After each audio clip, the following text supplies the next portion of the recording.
You mentioned Kari Lake. Speaking of, the former Republican Arizona gubernatorial candidate has lost again in court, trying to challenge her election defeat last November.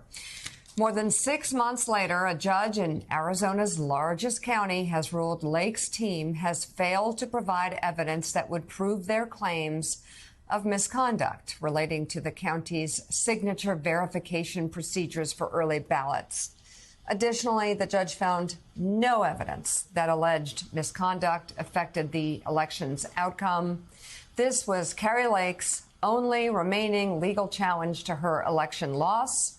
It bounced around multiple courts, including Arizona's Supreme Court and an appeals court, before the Republican-appointed judge in Maricopa County ultimately dismissed it. Republican-appointed.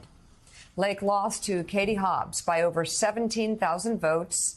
A spokesperson for Lake has not responded to a request for comment. Well, and Jonathan, when we talk about, again, these judges, you had 63 federal judges, and a lot of those Federalist Society judges, very conservative judges, telling Donald Trump there's no widespread conspiracy, there's no widespread voter fraud. The United States Supreme Court and the 3 justices that Donald Trump himself appointed said the same thing. Remember Donald Trump talking about my Supreme Court? No, that's not how America works, and he doesn't understand it. But you go out to Arizona and you look at the recounts out there.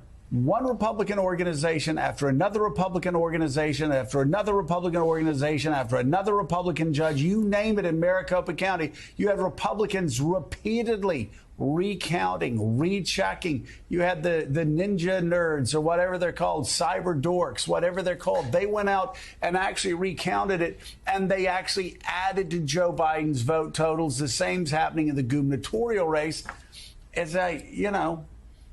It's the Republicans have spoken, and the Republicans have said it's a fair race. Yeah.